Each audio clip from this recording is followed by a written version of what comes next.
Vous l'attendez évidemment, un redoutable adversaire ce matin, Jean-Marc Daniel qui est de retour. Bonjour Jean-Marc. Bonjour. On est très heureux de vous retrouver. On va évidemment parler de François Bayrou qui est parlé de main morte hier dans la dramatisation de la situation économique en nous menaçant d'un accident de crédit, un défaut. Est-ce que c'est oui ou non possible, Emmanuel?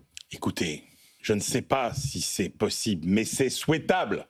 C'est souhaitable. François Bayrou, il a fait hier son exercice favori, cette pédagogie de la dette. Alors, c'est vrai qu'on peut lui reconnaître cette légitimité. Ça a été un des premiers en France à le faire. Rappelez-vous, sa campagne présidentielle de 2007, c'était déjà la dette, c'est grave, c'est catastrophique.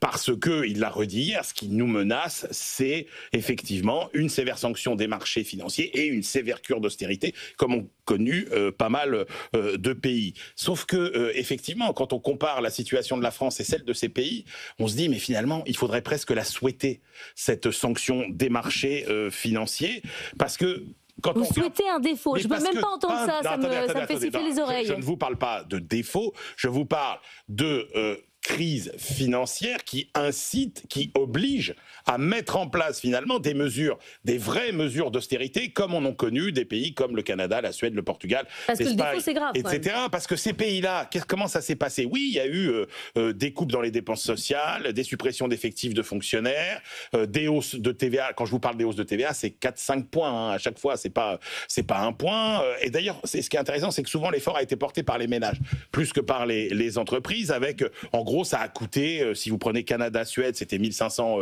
€ sur l'année pour un ménage. Je ne parle pas du cas de la Grèce, 5 000, 7 000 € par ménage. Donc, des vraies cures d'austérité. Et en France, on n'a pas eu tout ça depuis 40 ans, puisque ce qu'on a appelé austérité, etc., on avait toujours des dépenses qui augmentaient moins, grosso modo, mais qui augmentaient toujours, le SMIC qui augmentait toujours, etc. Mais quand vous regardez en 40 ans comment a évolué l'économie de ces pays, vous regardez quoi? Finalement, c'est en France que le revenu par habitant a le moins progressé.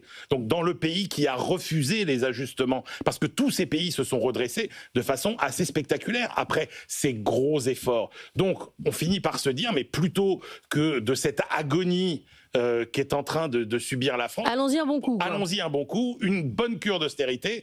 Et tous les pays qui ont subi ces cures d'austérité, eh bien, il y a eu un après-austérité. Jean-Marc. Oui, je vais vous rassurer, il n'y aura pas d'accident de crédit, il n'y aura pas de défaut. C'est pas rassurant ça, Jean-Marc.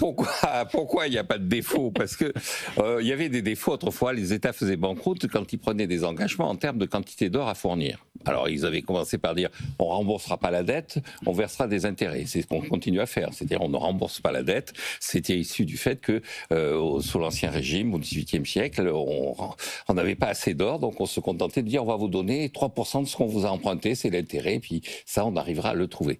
Bon, maintenant on ne donne pas de l'or, on met en regard de ce qu'on a pris comme engagement, sa propre monnaie. Les pays qui ont été en situation effectivement de défaut entre guillemets, c'est pas les États en tant que tels, c'est les pays. Et les pays ont été en défaut parce que les engagements qu'ils prenaient en tant que pays, c'était de fournir des dollars. Nous, on prend un engagement de fournir des euros, et les gens qui ont des euros, s'ils veulent des dollars, ils vont voir la caisse commune, et il y a une caisse commune qui est la BCE. Donc c'est pas la peine de nous parler comme Antigone. Oui, c'est pas ça le véritable enjeu.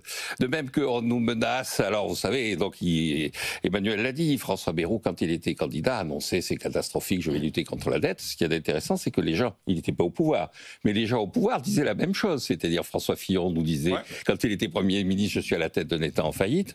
Je cite assez souvent le fait que Édouard Philippe, dans son discours de politique générale, citait Bob Dylan en disant, vous savez, la célèbre chanson Blowing in the Wind, en disant combien de temps peut-on faire semblant de ne pas voir? Et il disait, on est arrivé au moment où on ne peut plus faire semblant de ne pas voir. Et pourtant... Mais on voit, c'est juste qu'on veut pas, ça n'a rien à voir. Oui, mais sauf qu'il n'y a pas de conséquences immédiates. Sur les taux d'intérêt, est-ce que c'est les taux d'intérêt, les marchés qui nous menacent?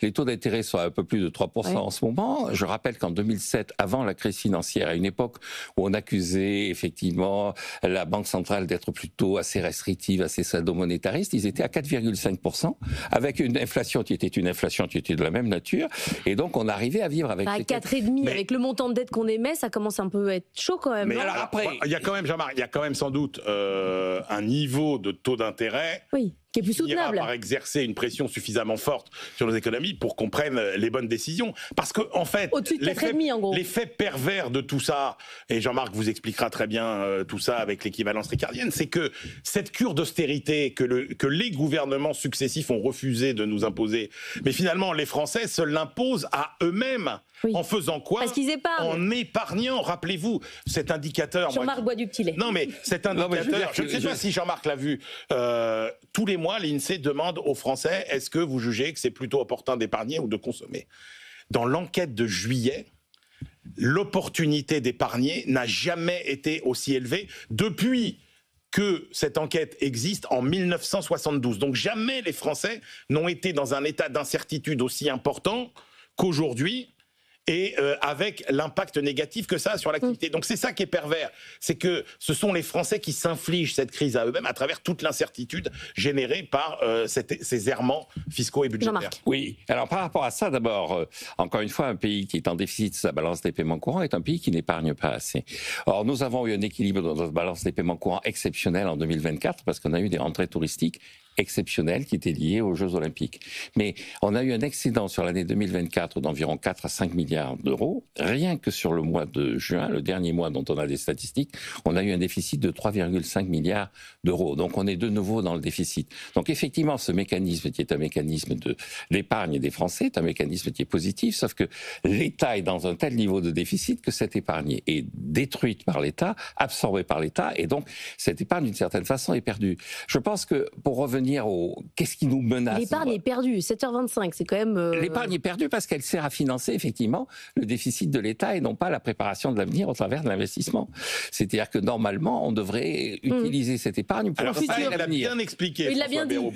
Parlez des enfants. Voilà. Alors, juste, qu'est-ce qui nous menace vraiment? En deux mots, je pense que ce qui nous menace vraiment, c'est non pas le défaut, c'est la perte d'influence en Europe. C'est-à-dire que nous avons signé des traités, nous avons signé un traité, le dernier, après la crise des dettes publiques dont la Grèce était devenue le symbole, mais où l'ensemble des PIX était menacé, on avait signé un traité où on prenait l'engagement d'avoir un équilibre structurel. On prenait l'engagement, effectivement, d'accepter l'idée qu'il y a un déficit, mais que ce déficit serve à lisser la conjoncture, serve à absorber le cycle. Et là, on ne remplit pas le contrat. On ne remplit pas le contrat. Mais Jean-Marc, un alcoolique qui ne tient pas ses promesses qu'il va arrêter de boire, il n'y a qu'une seule solution, c'est la cure de désintoxication obligée. Ben, c'est ça qu'il nous faut. Bon, moi, vous souhaitez l'austérité? Arrêtez de nous prêter de l'argent. Alors, attendez.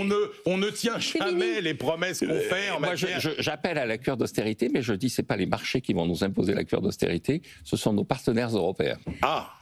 Bon, d'où qu'elle vienne, cette cure d'austérité sera la bienvenue. Vous parlez plus latin, Jean-Marc?